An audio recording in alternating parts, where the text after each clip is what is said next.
And what's going on, everybody? Welcome back to the channel. So not very long ago, I had another new bike day. I know that sounds kind of crazy, but the truth is that now that I'm out here in the Northwest Arkansas area, it's not a bad idea to have two mountain bikes in the stable, just in case one decides to go kaput for whatever reason. You know, maybe you have a warranty claim or something like that. So I decided to get a second bike. At first, since I'm so crazy about my Izzo, I thought, maybe I should get another downcountry bike, like maybe the Spectral 125, or maybe a Transition Spur. But then I realized, what's the fun in that, to have two bikes that feel exactly the same? So rather than do that, I went with more of a Jekyll and Hyde type of thing and decided to get a bike that was the polar opposite of the YT Izzo. And that is why I selected the Propain Tyee.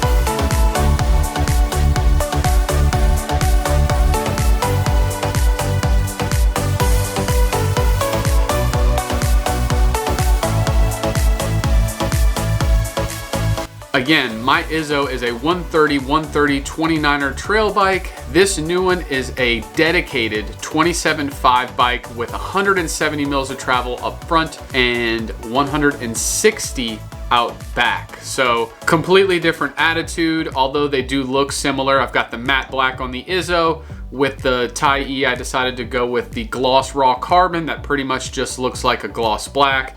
It's super sleek. And yeah, the two bikes look great together side by side.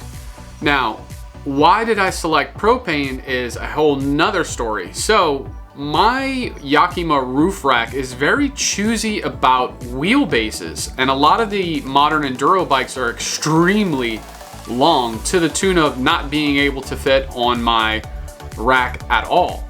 So I had to find one that would be able to fit. Now, my Izzo is a 29er with a wheelbase of 1217 millimeters, and it fits perfect. So I knew that if I had 27.5 wheels, which are a bit smaller, I could probably push the wheelbase to about 1230, and that's exactly where the Tyee falls. So I knew that that was going to be a grand slam, so I ordered it, and yes, I was correct, it fits perfect. So that's a good thing. That meant that I was able to get the bike to the trail, and that's the first hurdle of being able to ride it. So that was out the way. Excellent, stoked on that. So how does the bike ride? Well, when I first got on it, I'm not gonna lie, the first day of riding, it was so drastically different than the Izzo that it took a second to be able to do what I normally do, like jumps and rock gardens and stuff like that. I wasn't confident at first.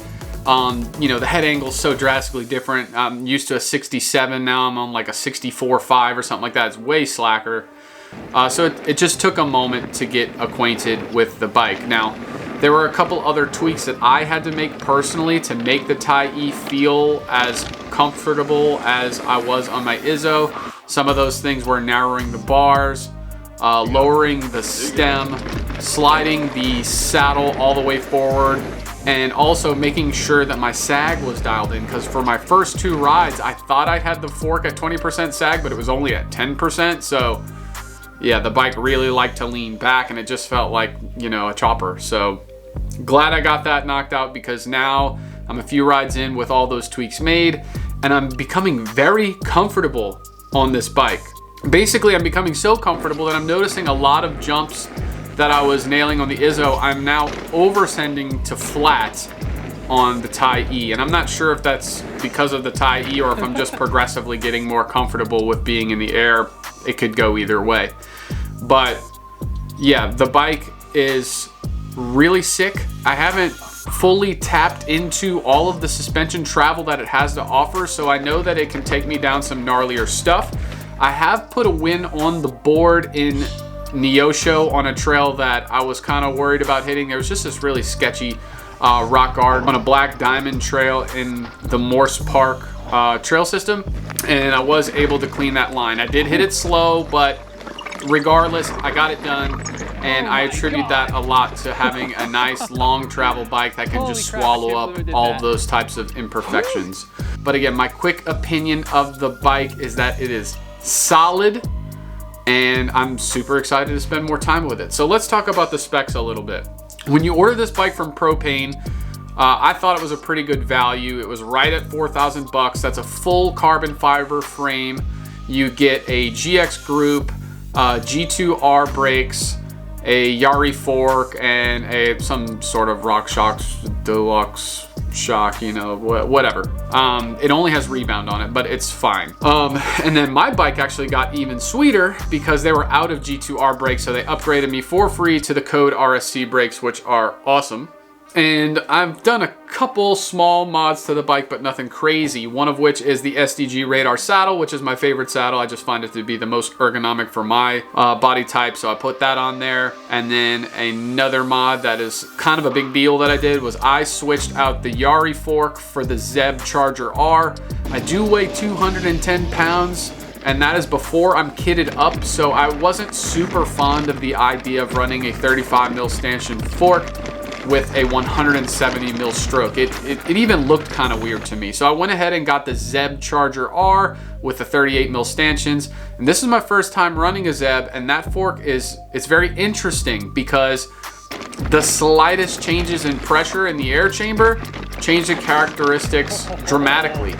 Like from 80 to 85 PSI is what took me from 10% sag to 20. So yeah, just 5 PSI difference there, it can change it a whole 10% in sag. So that's pretty major. But once you get the fork dialed, it is super rad. Like, you know, it's all the things that you want to hear out of a fork these days. It's supportive, it's plush, it's poppy, you know, all that good stuff.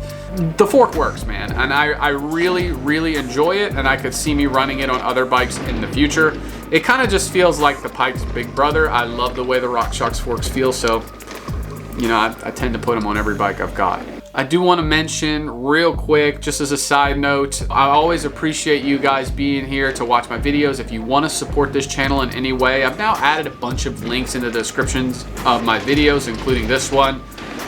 With all the brands that I'm affiliated with, you could literally shop with a number of companies, and at no additional charge to you, you can support this channel.